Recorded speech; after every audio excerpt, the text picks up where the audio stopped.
citizen. Out of many we are world citizens, same vision is for equal rights and justice for the people them. What's happening to this beautiful world that we're living in? World citizen, lift up your voices. Welcome to another episode of the People Powered Planet podcast, where each week we bring solutionaries to talk with you, not about all the problems of the world. There's plenty of that, so overwhelming we don't know what to do with it all. But how do we actually fix it? What are the solutions that can help turn our world around? And today we have two very important solutionaries working with us, and we're very glad they're here. They're both part of Al Jubitz's Family Foundation. Now, before I introduce Al, let me just briefly introduce his associate, Patrick Hiller. Now, Patrick Hiller is a peace researcher, peace scientist. He's the executive director of the War Prevention Initiative, which is an initiative of the Al Jubitz's Family Foundation, and he's actually there's a remarkable book that World Beyond War put out, an alternative security system. So many people are focusing on why militarism is bad. Well, what's the alternative? And he's a co-author of that very important document doing that. So he works with World Beyond War, and he'll be assisting Al. Al will be our primary guest, but we'll have both of them. They're both working with the same goal. Meanwhile, let me go ahead and introduce Al a little bit. Al's just an incredible, quiet solutionary. It's just so good to watch him at Rotary meetings and so on, the way he makes quiet connections and brings people together. And he's been promoting world peace, environmental stewardship, helping at-risk children. He's on the National Advisory Board of the Environmental Defense Council and the Leadership Council of the Yale School of Forestry and Environmental Studies. And he's been president of the Rotary Club of Portland and is very active in Rotary peace building around the world. And one of the things that especially impressed me is he's also executive producer of a movie, one of the most remarkable movies, a movie called A Bold Peace. And we'll get into that a little later. So first, let me say welcome, Al, and Patrick. Welcome to the People Powered Planet podcast. Thank you, Arthur. It's a pleasure to be here and among so many friends I see on the screen. I want to reach out to each of you, but this is Arthur's show, and I better be ready for a question or two, Arthur. But I'm happy to be here and happy that Patrick's here with me. I'm so glad to see so many great people too. I see that Marla just joined us, who's got another remarkable film, Young People, just making such a key way that young people can help make solutions to the environmental problems. Patrick, tell us briefly a little bit about your role in working with Al, and how did you get started working with Al? Well, the one story I always tell people is when I just got my conflict resolution and peace research degree, I happened to run into Al. We were introduced, and that was a little over 10 years ago, and Al approached me with that big vision, like, oh, so you're the new guy here and you want to, and the peace researcher, and Al says, so I want to end all war. What do you think we should do? And it was the perfect time for me to tell him, well, hire me and let's get started. So that's what we did, and we really started examining what I have learned. We brought several people together in some gatherings, and out of that came our War Prevention Initiative, which is now a staffed program in Al's Family Foundation. We have a full-time team of 4 people there. We have also a writing editor contractor. So out of one conversation, we are now in our program, and it's called the War Prevention Initiative, because one of my points was, well, most wars, if not all, I mean, they will end at some point. So ending war is kind of maybe not the purpose, but preventing all wars. And the way we approached it was to recognize, sure, we have overwhelming challenges. We're reminded of that with the 100 seconds to midnight by the Bulletin of Atomic Scientists, the doomsday clock. But we also have solutions now. In other words, which might sound arrogant to people who are not familiar with the entire landscape of peace building, we know what works and we know how to prevent wars, we know how to end wars, and we have viable, nonviolent alternatives to any form of political violence and war. Well, I think it's crucial that you mentioned preventing war rather than just ending one after it started. And I think a primary example is the film that Al is the executive producer of.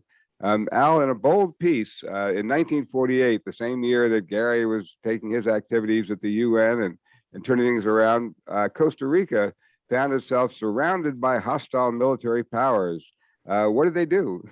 They rejected this strong arm from the north, saying we don't want to militarize your military. I mean, to weaponize your military. They said no, we don't want to go into debt for that kind of work. And so what happened was they invested instead in education and healthcare and energy independence.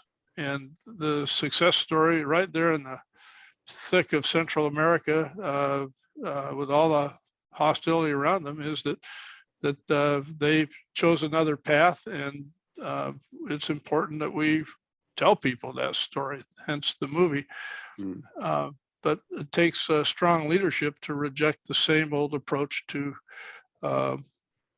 security. You know, Costa Ricans are more secure being educated and in good health and with energy independence than they would be if they put all their resources into a strong military. So yeah, it's a good example for the world.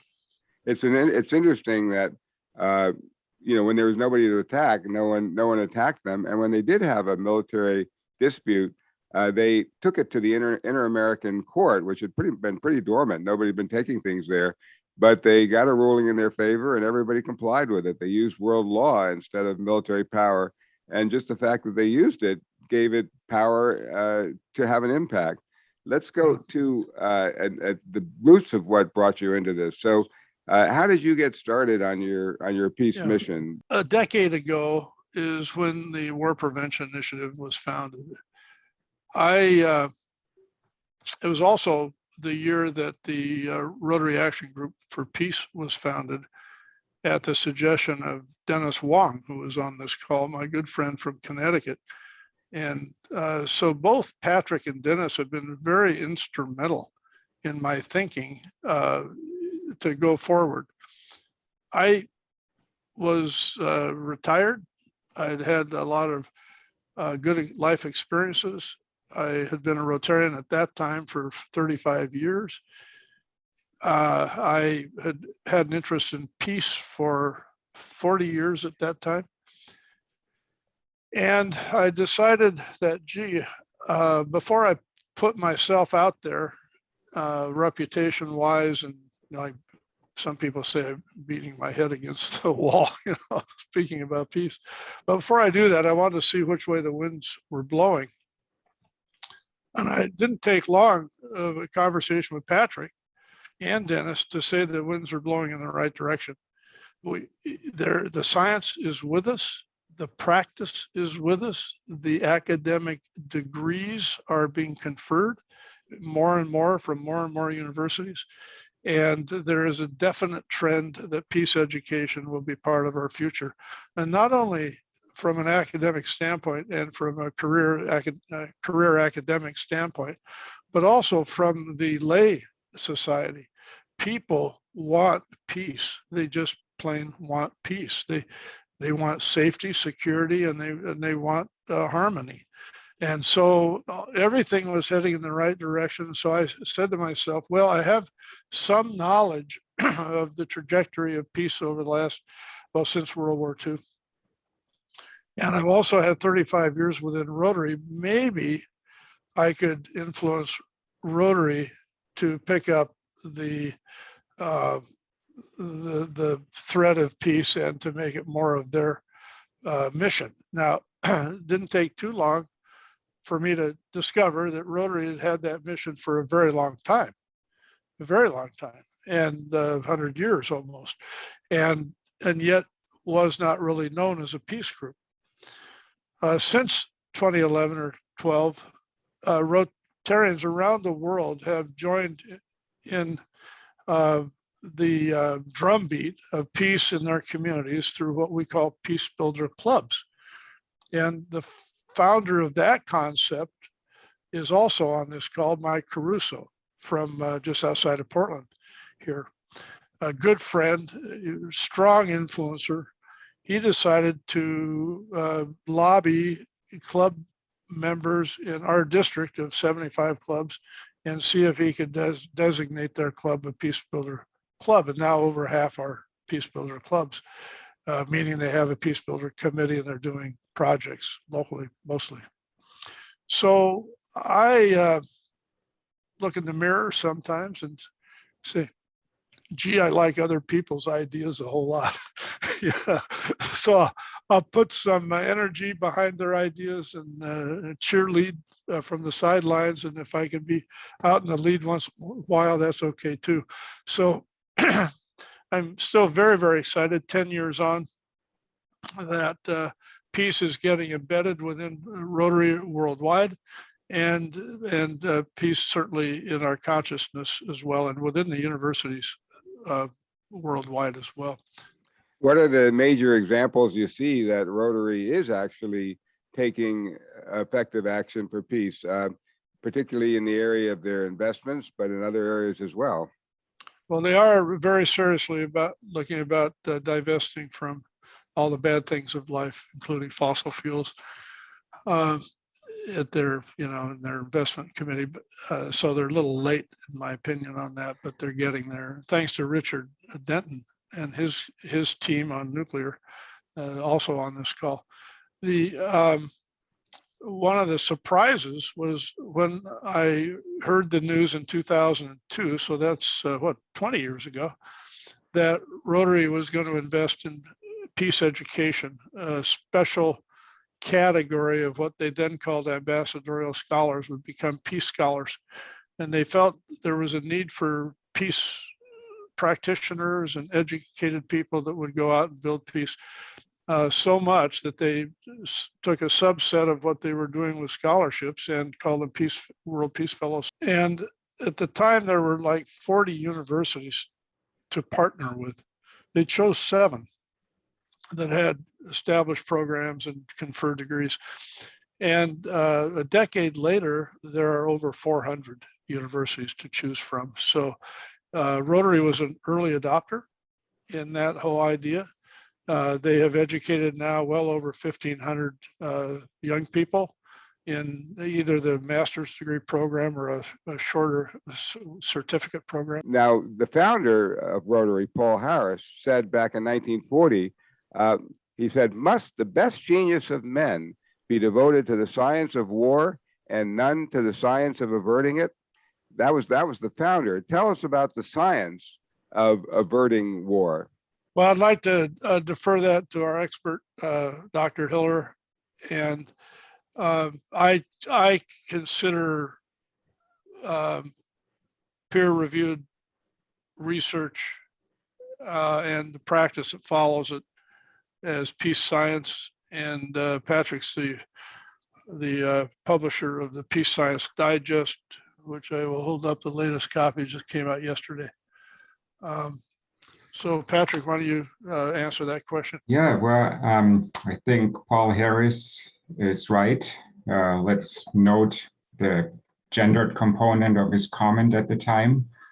So I would add, the minds of all humans, not just right. Men here. Absolutely. But yeah, so as I'd mentioned earlier, I am a peace researcher, and I'm out there kind of,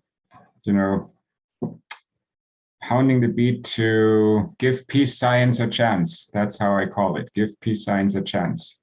And what I mean by that is we have a quite mature field that is examining the causes of war and the conditions for peace. Very broadly speaking, that is peace research.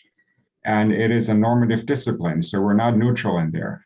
So our science is used in the pursuit of peace and justice also. Very important addition there, not some form of peace through strength and power over.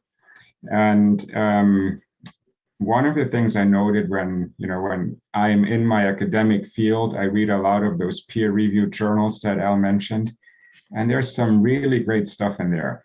Nations are 100 times more likely to go to war when there's oil, things like that, or 1,000 times more likely, I think. And then I can see when I go into these library databases, oh my God, 8 people read that article. That is amazing. And so there is really good research in our field, but it's not very accessible to the rest of the world because researchers tend to focus on how do I get it published in a journal. So that's why more than 6 years ago now, with Al's support, we started the Peace Science Digest, which really tried to capture some of the essential research that comes out of our field and make it accessible. So getting it outside of those paywalls of databases, making it understandable. So not in that academese language there, and therefore making it useful for practitioners. So that can be everyday citizens, but also very specifically our peace building community. Right now, as we're speaking, there is a conference of the Alliance for Peace Building. So there are over 100 professional organizations that are active in the peace building domain, with staff people who are experts in their field. So we try to help there. We also try to support other funders like ourselves. So we're members of the Peace and Security Funders Group. There are over 70 foundations members that fund on peace and security issues. So we're excited to be able to help inform some of the conversations there by bringing in our peace research insights. And as Al mentioned, there are hundreds of universities that issue degrees, undergraduate, master's, and doctorate degrees in broadly speaking, peace and conflict studies. And all that matters because then we know in those different areas of building peace, we're not stepping into some vacuum. It's not naive, can't we all get along? That wishful thinking piece, but solid peace that is grounded in practice and evidence. So that's where we come from in our approach. The latest edition of your Peace Science Digest, Patrick, it's on countering hate and violent extremism.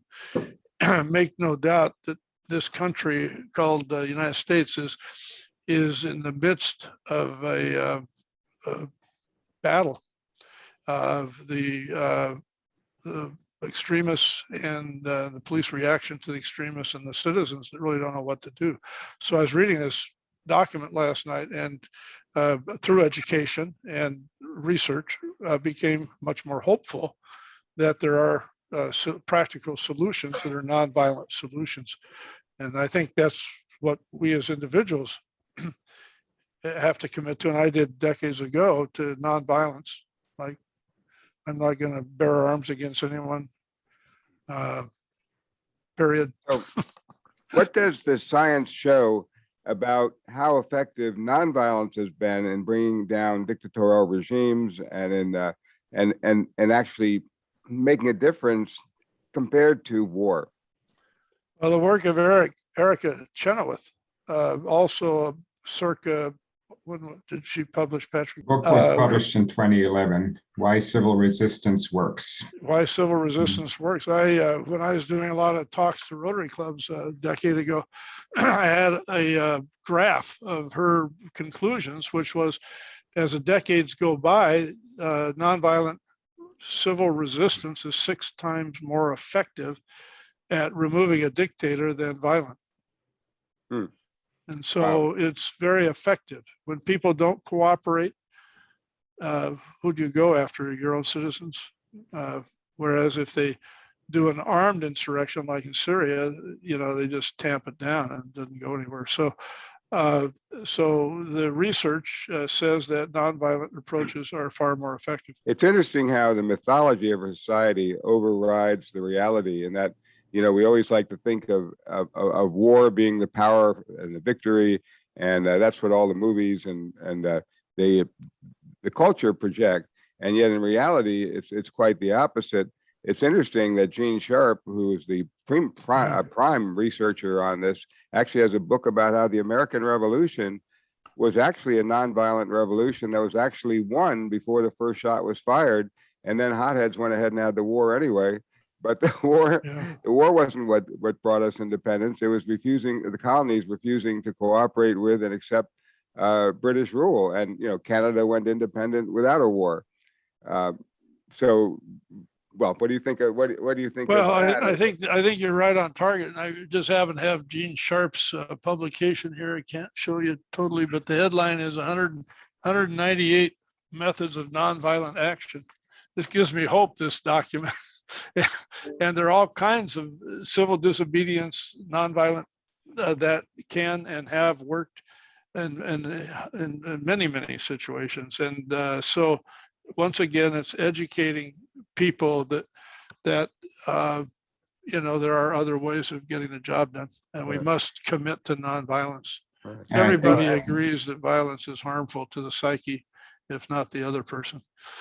There's also a misperception, broadly speaking, about what nonviolence is, namely that it's just going out on the streets and protesting, which certainly is often a major component in a bigger campaign. But when you look at those 198 methods, and there are several more now, especially in our digital age, I think it just proves how much more accessible nonviolent action is to everyone in a society. And that makes it then more likely to be successful, because you don't have to be, what the traditional image of, soldiers or armed insurrections are, able-bodied males at a certain age range. Nonviolent is for everybody. And I mean, some of the best work on that continuously comes out of the International Center on Nonviolent Action. And I see on the list Steve Chase, who has worked with them and is an expert on that. So I'm glad to see some nonviolent action experts here with us too. And isn't the rule of law rather than the rule of force actually the primary nonviolent alternative, in that wherever we see societies that have peacefully functional legal systems, we don't have to have the battles and wars. That's right. One of the key things is that in the world, what do you see as the role of what Gary Davis was talking about, creating world law above the nations that divide us, as a way of creating an even more powerful nonviolent way than just protesting the wars that exist or the regimes that are bad? How about a way that we, the people, can come together and create a better way to govern our world? I think the future will show the power of the people even more than it has in the past. Governments are struggling to, I guess, lead. One of the interesting things going on in your state, Arthur, this brouhaha about the California energy people, the public utilities that want to curtail the excitement over rooftop solar. And so they're trying to tamp down the incentives, and there is same things going on in Florida. And I don't care what the state does, the people will figure out a way around it and keep building solar out, because we get it. We know that we're in a world of hurt climate, and we've got to do whatever we can, whether the regulators are helping or not. So while I think California leads the country, if not the world, on many things, it seems to be a little bit regressive when the Public Utility Commission comes out and wants to decrease incentives for rooftop solar. So it's the power of the people. Then the people can organize, and so much faster with social media, and they will get what the good stuff in life is, my opinion. Now, I'm an optimist, I'm pretty optimistic. The people are good. The people will work with others to do good. And it's just a matter of believing in yourself and believing in the goodness that I think will tilt the balance away from hostile actions or over-amped police departments, over militarized police like we have in Portland. Costa Rica is a good example. What about borders? I mean, you really think you can keep people from migrating? They've had for for eons. And even though it causes a lot of angst, people will go where their families are or where they perceive opportunity. I mean, it's just the power of the people. So the people powered planet, I think that's the future. And when you look at my generation versus the young people, the I don't know, Gen Z or whatever they call themselves, it's a whole different ballgame. They want this and they will work for it, and they don't want people or practices or the old ways to stand in their way of doing good. We have to make sure we do everything to remove those barriers. Yeah, I think you're so right. Those borders have become such an anachronism in an age where here we are with people all over the world connecting every day. So, well, with that, let me turn it over to some of the fabulous people who are connecting with us here. We have some great folks with us today that I'd love to have you chat with Al. So let me turn it over to Melanie, who will handle the question period. Thank you. Thank you, Arthur and Al and Patrick. So positive and so energizing. Thank you for all this, all the great work you're both doing. I mean, we have lots of questions, so we'll go to Q&A right away. First we have up is Dennis. Dennis, go right ahead. You know, I love this, man. Just let me cue you up a little, Dennis. No, you don't have to. No, please don't. You know, I'm a big fan. We only got so much time, but I love you. And but you know, it's interesting, and also it takes on what Ann Krish has mentioned about the Ukraine and everything else. And one of the things that sort of I've been thinking about and following is what China is doing. And I think a lot of the things that I read is very Western oriented. And I just wondered, it's also what China is looking at as far as the global system, you know, and how it might affect our thinking moving forward, because we do have different ways of looking at things. And one of the things also, as I mentioned, you know, we Westerners look at it as individual rights, our individual freedom to do whatever we choose, as opposed to the common good or collective action. And so I'm interested to Patrick, how it might affect our peace going forward. And also we as Rotarians, you know, look at it as far as we have a thing that says we're going to do things which is beneficial to all concerned. And I know people within Rotary struggle with that. And so I just thought that might have an outlook as far as China, their whole thing about common prosperity and how it might affect peace in the future. Thank you. Two quick points. One is if we look at different, you know, global contextual so-called crises or, you know, geopolitics, I think we need to bring a historical analysis to everything. A lot of what we read on the daily news is very ahistorical. And then we, quite frankly, something that sounds obvious, but it's not, we need to bring empathy to international relations. We need to put ourselves in the shoes of others and really try to understand how others view the same situation. What is their truth? Because if we look at, you know, how we examine conflicts, parties to a conflict both will argue from their respective truth. So if we try to take a step back there, we need to understand those different truths and not say, well, there's only one to it. And that's referring to social conflict, not to, you know, gravity. That's physics. That's not truth. Climate change is real. That's not, I believe in it or not. Yeah, and I kind of use the analogy that we all were in high school at one time, and there's probably a bully or two. And if they were standing on the street corner on your way home, you might just cross the street. You avoid the bully. Well, the U.S. has close to 900 military installations around the world. How many does China have?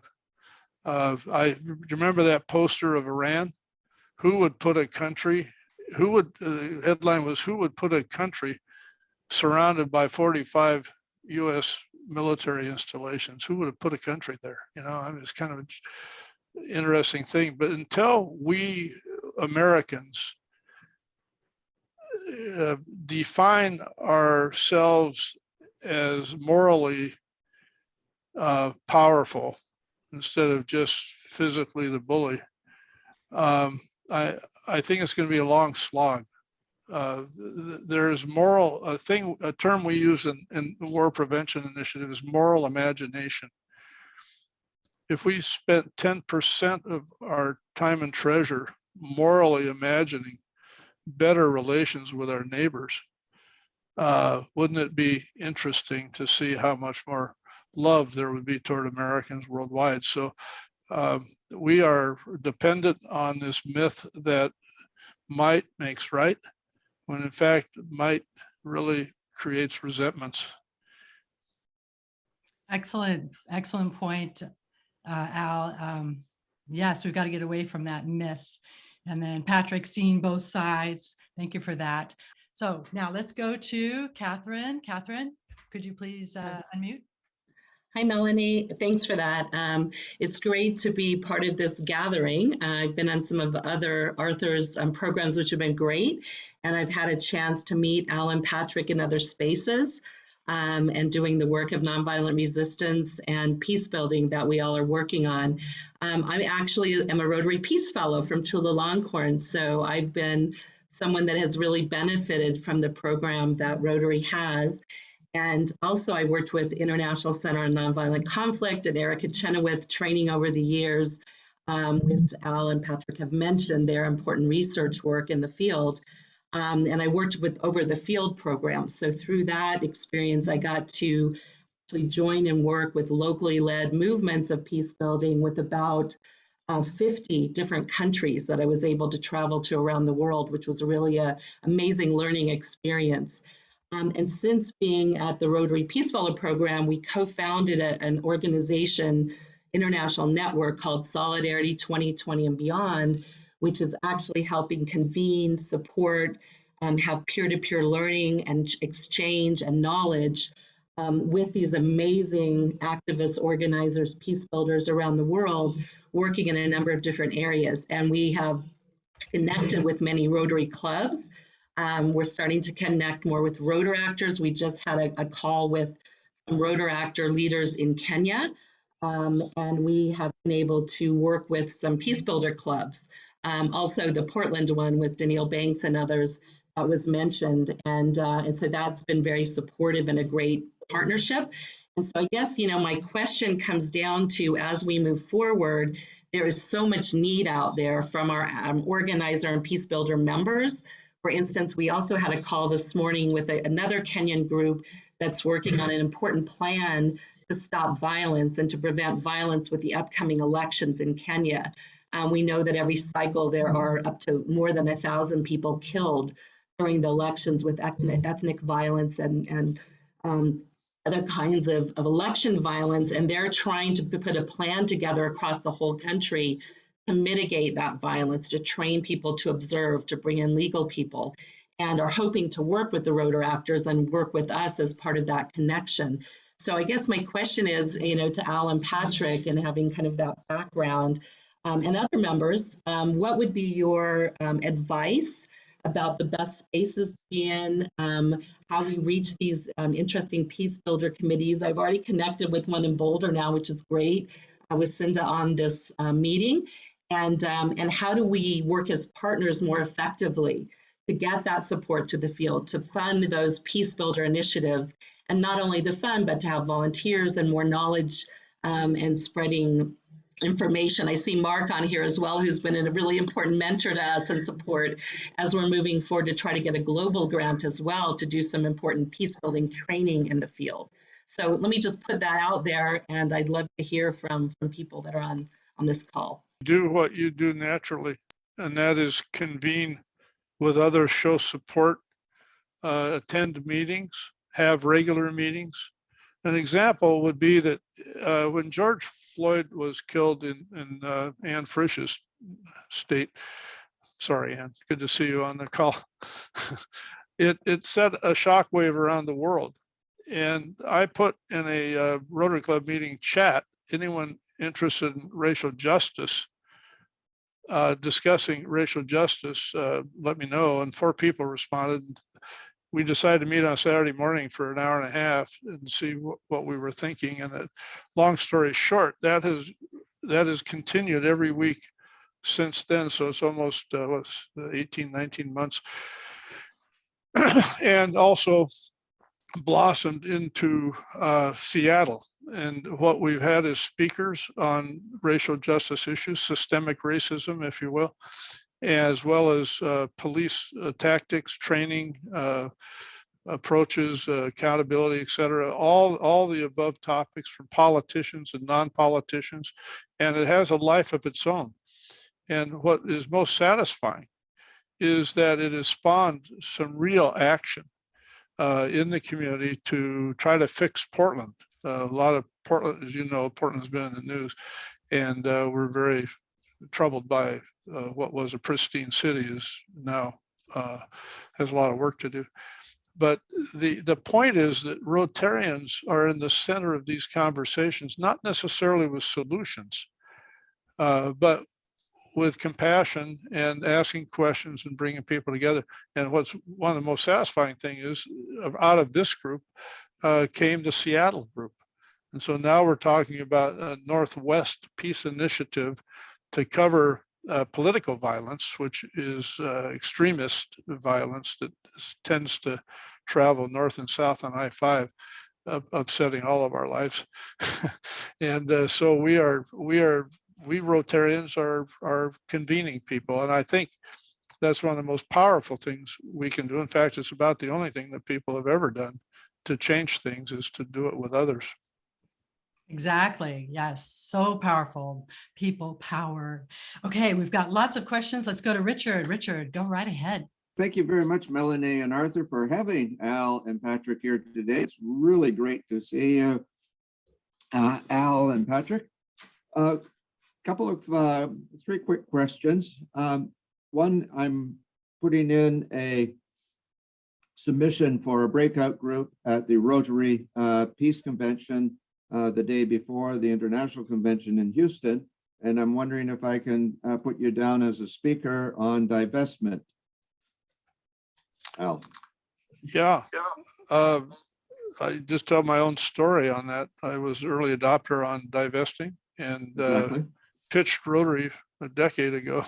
Finally, Richard, through your tenacity and goodwill and perhaps more likely good approach, I'd be happy to. I plan to go. Those of you that have the old-fashioned stock pickers, pick your stocks. You need to do one of two things. Read your statements really carefully and understand what you own. Or secondly, let the computers pick them based on good databases that will weed out the bad companies or the companies involved in bad stuff, depending upon your definition, and versus the companies that you support. Yes. And you can look up Don't Bank on the Bomb, and that'll help you out. Don't bank on the bomb. Very good. Yes. Yeah. Yes. Oh, good. I just saw Ann. Ann, you're next. Ann, go right ahead. Oh, my friend Ann. Gosh, good to see you. Thank you. We have an impending last World War coming up in the next 48 hours. I have called all my representatives to say, please exert your leadership to cool it. Give us another day to think about this. What is your playbook, Patrick and Al? What would you bring to the table? There is actually a meeting in 15 minutes of policymakers and activists, but who would you bring to the table to create, from your knowledge of peace systems and whatever else you know, if you have to write the playbook in the next 3 hours, what would speak it to us? Well, my own view is as long as you're talking, you're not fighting, and keep talking and plan the next talk. Patrick grew up in Germany and married a Mexican. So his son, Ollie, speaks 3 languages at age 8. A lucky guy. And but Patrick, Germany is seen as one of the big losers, I guess, in a conflict there. I don't know. How do you read it? Well, let me leave Germany out of the equation just for the moment now. I think obviously priority number one is de-escalation. Anything that can be done to de-escalate. And there are many ideas that circulate in our peace advocacy groups. So very specifically, the way our program would look at that. Now, we are very much engaged in what is called structural prevention efforts, like changing the underlying conditions that get us there. Now we need what are called operational preventions, like what needs to happen right now to prevent a war, and you're right, possibly the last war. Because once you hear, rhetoric like all options are on the table, we have to be very clear what that means. That means nuclear weapons are on the table. And that is an absolute place where we cannot go.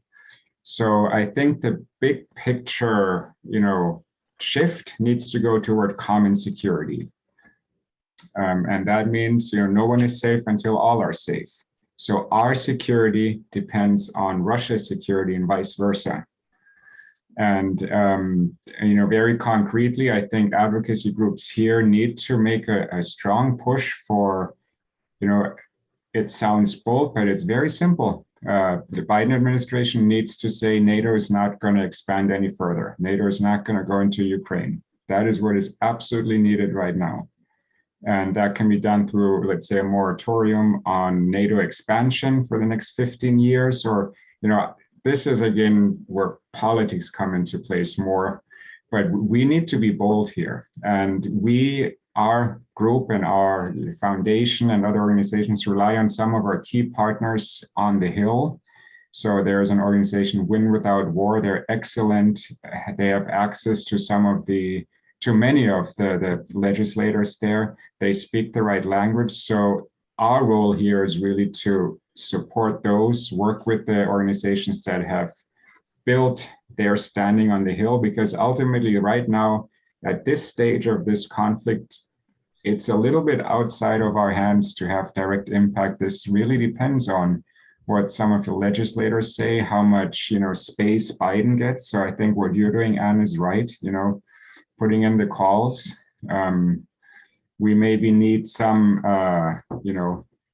good authoritative voices. The messenger matters. Sometimes we who are known to be the peace advocates are not the best people to bring messages about, the dangers of a nuclear war. Maybe that is a former Secretary of State. There are options there, but I think, again, to get back, the big framework is common security. Another component that I mentioned is like empathy. We need to understand the other side and also bring a historical analysis to that. Because once we get there, we understand, well, this is not that to sympathize with Putin, but who is the aggressor here? Who has been the aggressor over time? Which agreements were broken regarding NATO and NATO expansion? So that needs to be part of our whole response. But, it's scary right now, and it's a little bit, frustrating to think that there's not that much we can do, because quite frankly, I don't see right now the opportunity for a mass mobilizing. I think it's going to happen anyway. I'm hearing talks about go to your federal building. People are talking Thursday, but I don't know what the plan is, if anybody has a plan. The person I would bring in is Mel Duncan, who is going to be on the phone in 2 hours. You need people who know how to defuse things, because let's say we were lucky enough to have 48 hours. You could do a heck of a lot in terms of getting people to take a deep breath. No solutions, period. Just take a deep breath, give yourself 48 hours, 50 hours, 72 hours until the weekend. It's very urgent that nonviolent people, activists are in the streets and on the phones. And the federal building, are there going to be demonstrations at federal buildings around the country? Is that what you're saying? Go down and voice your support for non. This is what I'm hearing is go to your federal building, but I don't know if you can just. This is what people are thinking they can do, because there are people saying we need to go to the border, not just anyone. Don't just walk in, you need a visa. they're going to shoot you, you're going to start what you hope to prevent. So people need to, everybody needs to cool it, but thinking about what is the best action we can make. And we have partners all over the world. We have our Rotary clubs. But when you talk about the people in Ukraine, you know, they're all caught up in the partisanship. And most of us Americans don't even know what the big picture is. It's not time to do that. I say we need to just use our best sources. And I'm saying Christine Ann comes to mind. She has experience crossing the border into North Korea. They didn't just wake up one day and cross the border and say, we want in. They said, they planned this for months and got permission, had a huge rally. But Nonviolent Peace Force is the organization that knows the big picture on diffusing. And if I would certainly want Tiffany Eastholm and Mel Duncan at the table before you do anything like what they've been doing for the last 15 years. And you've been one of their supporters, Al and Patrick, and they're one of your 28 world peace systems. Yeah, it's somebody is going to listen to them. Well, you're talking about things that are in Gene Sharp's work, 198 nonviolent actions people can take, and to focus on a couple of those, like, wouldn't it be interesting if the Ukrainians themselves stood in a line across at the end of the bridge, you know? See, I think you need a neutral party on both sides, as if to protect the soldiers from doing anything. Now, Nonviolent Peace Force is not in the business of protecting armed actors, but this might be an exception to the rule where you just go in and be there. But think about the borders involved. Like 100 people, what would it take? 1,000, 5,000 people? And then you got to have 5,000 plane fares. You don't want people coming from the US or Russia. Keep them out, keep the Ukrainians out, and go for, this would be my idea. Bring in some of the Africans, some of the Asians. I would even bring in Indians and Pakistanis because they have no skin in this game. There are people who would just be a very neutral presence, say, come on, let's cool it. We need, give peace a chance, 48 hours, 2 weeks. Yes. Yeah, I was interested in President Xi's suggestion to Putin to don't do anything until the Olympics are over. That gives us some time to breathe and some time for the world to rejoice. Yeah. Yes, absolutely. The only way to do this is to be in the street with our message. Yeah. Wait till the Well, Olympics. thank you for your activism. Yes, I want to thank you, Anne, for bringing us to this subject. I mean, we can't shy away from things like this. It happens. It's happened throughout history. We are in a domination culture right now. I'm learning about that with the chalice and the blade. And so we would, you know, all your suggestions. One more thing. Sure. You've got Chernobyl. It's a big dome full of nuclear waste. And our pilot's going to know what's that shiny thing down there? There's a lot. Let's all take a deep breath right now. Let's right now, deep breath, because what Anne's saying is hyper scary, and it's not the first time things like this have happened, and we you know, of course, at any time we could all die from nuclear, so you know, we still have to function. So let's all take a deep breath together and visualize. Let's take a deep breath.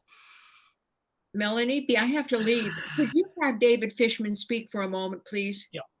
David, go right ahead. Go right ahead. Patrick, your observations about preventive, structural versus operational or critical.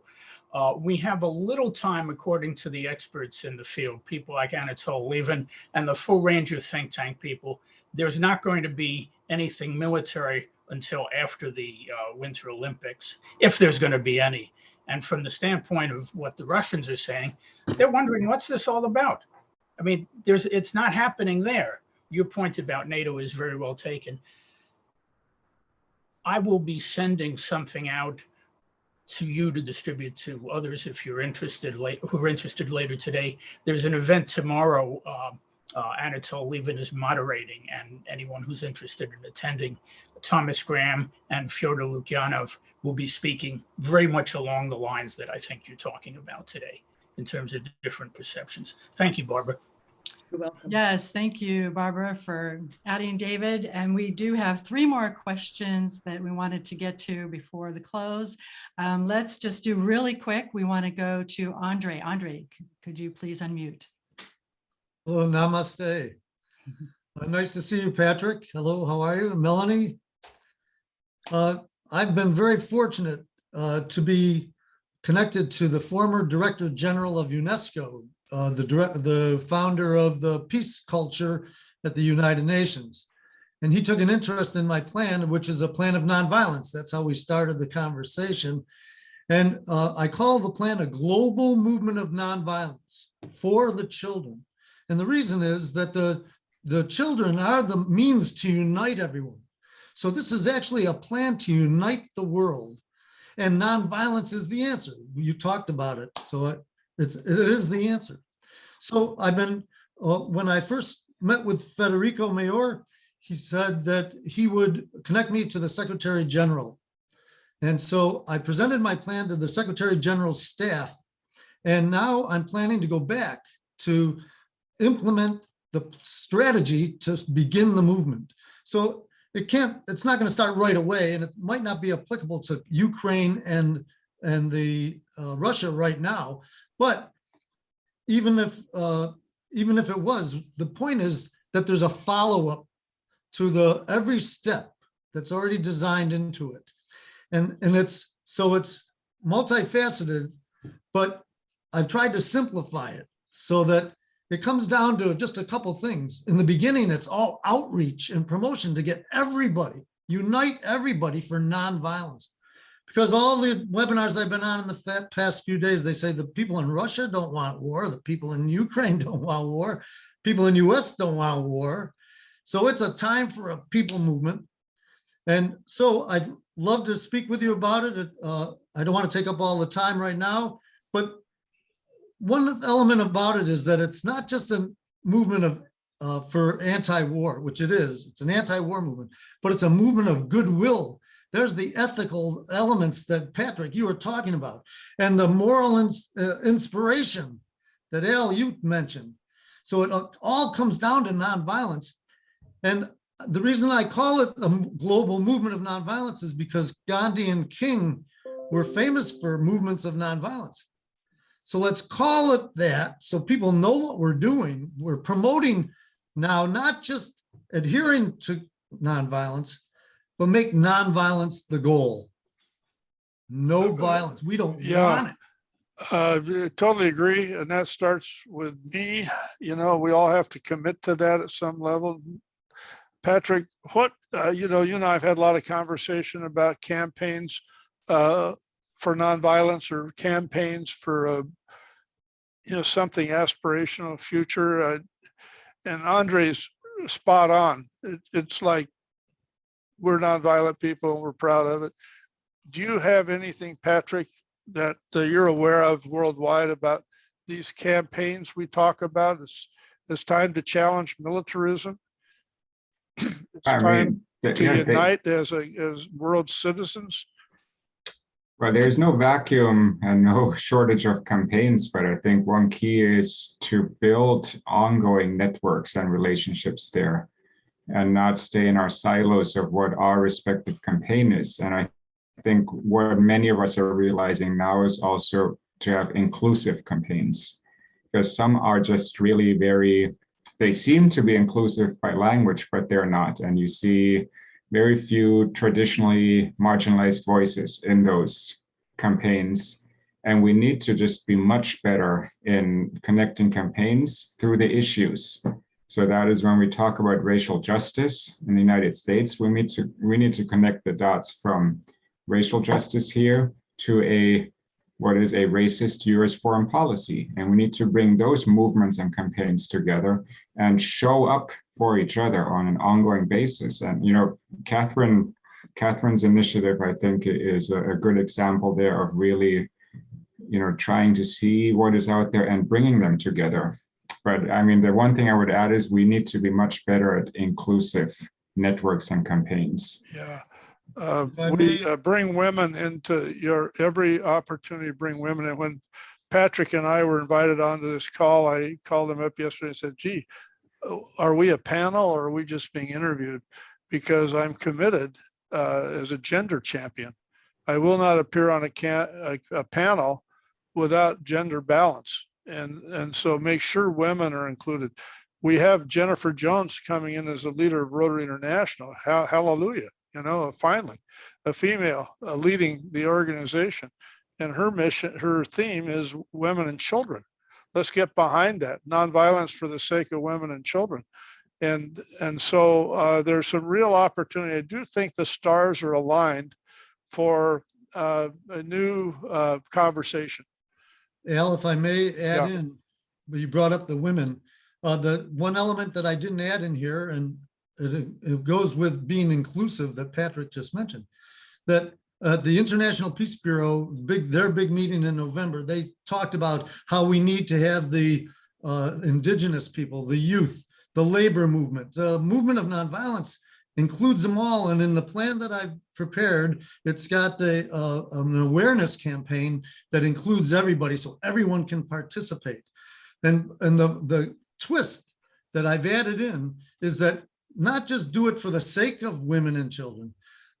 Let's put the women in the front and say, women lead the movement, Yeah. because they've already been uniting around the world. In Jerusalem, the women, Arab and Jew together. Here in the United States, we had the Women's March on Washington. And Christine Ahn got all the women leaders together to go to Korea. And there's your template right there. Yeah. Wow. She got Raise them women's together. voices whenever you can. Yeah, thank you both. Here's my voice. Thank you. And yes. Thank you very much. Yes. I just love this. This is great. Oh my goodness, very inspiring. And yes, the fact that, you know, we're all sitting here, we all have a say, we all can do something. We don't have to just rely on other people. We all have things that we can do and we can resolve this issue. Okay, so we'll go to Mike. Mike, please unmute. Just a comment. There was a podcast I watched yesterday called Democracy Now, which is usually just a news information. But the last half of the program yesterday, it's a 1-hour show. The last half of the program was honoring the great peace activist who just passed away, Thich Nhat Hanh. And talking about the situation was the Reverend John Deere, who was also a peace activist, and he served the Catholic Church for 15 years in New Mexico. And he mentioned that Archbishop John Wester, the Archbishop of Santa Fe, New Mexico, put out a pastoral letter earlier this month, about a week ago, called Living in the Light of Christ's Peace, a conversation toward nuclear disarmament. It's a 52-page document, an official document of the Catholic Church now. And he talks about how possession of nuclear weapons is not only unethical, immoral, illegal, sinful, a total abomination. And he's just echoing the words of Pope Francis. And Father John Deere mentioned that it's been 1700 years since the Catholic Church has taken this stance, that nonviolence is the way. And it's just a remarkable show if you have a chance to see it, the second half of Democracy Now. On the very first page of the 52-page letter, it says, "Never again war, never again the clash of arms, never again so much suffering. May peace come in our time and to our world." And so this is not just a letter, it's an official Catholic document. I'm sure the Catholic Conference, the U.S. Catholic Conference of Bishops won't like this too much. It's a very conservative organization, but this pretty much takes away the idea of just war theory that the Catholic Church held for so very long. That horrible theory that there is a time and a reason for war. So I just wanted to share that with you. I'm really happy to hear that. Now we have to, those of us that are Rotarians have an opportunity to influence Rotary International through the Council on Legislation, other methods. to make a very clear statement, as the International Red Cross has, on nuclear weapons and beyond, on war. Thank you so much, gentlemen. We'll go back to Arthur. Arthur, take it away. Thank you so much for joining us. And we're also so glad that Al's been a part of creating our film, The World is My Country, and getting it out on over 100 TV stations across the country. And now he's been sort of initiative and played a key role in the initiative now with our Rotarian producers picturing peace. And we're going to be, we're having some regular meetings if anybody'd like to be a part of that. We are working on actually now getting the program, The World is My Country, out on not just the PBS stations across the country, but also Link TV, going out to Dish Network and Direct TV. So we'd love to have people be in touch more about joining and getting sponsors for that. We have a committee working on bringing sponsors in for that. And we're working on a proposal that Martin Sheen proposed of having a series on Gary's book, My Country is the World. So there's much more to see ahead. Next week is going to be our club social. We can talk about those and other issues. I hope all of you will join us and get to talk about some of your projects. I'm so glad that Ann brought up the immediate dangers we're facing. I'm reminded of the movie Don't Look Up. We're all involved in our own things, and then we're facing the potential doom. And as Patrick said, we are at that 100 seconds before midnight. So it's so crucial that we're building the alternatives. And I'm so grateful to Al. Thank you, Al and Patrick. Patrick, how do people get to be on get that new science, your current issue? You can go to peacesciencedigest.org and sign up for free, and you'll get our analysis and an occasional newsletter with other updates and press releases and engagement we have. What are some other ways that people can follow up and connect with you? Al at Jubitz.org. I'd like to just tip the hat to Cinda Arsenault, who is on this call, and I believe that she lost her home in those terrible wildfires. Is that right, Cinda? As you may have read, the Marshall Fire, which is where I live in the old town of Superior. And basically we lost the whole old town, all my neighbors, all my friends. We've had a very, very dry winter up till now. And anyway, climate change, things we need to work on. So it is definitely hard, but the community is definitely showing up. Good. Hearts goes out to you, Cinda. Yes. And thank you for your work on gender. Very important. Yes, Cinda's been so crucial on a number of top issues. So maybe sometime we should have her as a guest as well on the podcast. Well, thank you so much, everyone. And do join us next week when we'll have our club social and we can all interact with each other and learn more about each other's projects. Maybe Cinda can tell us more, and maybe there's ways we can help. If there's anything we can do to help with the terrible devastation of these fires. But even as Patrick mentioned, more important than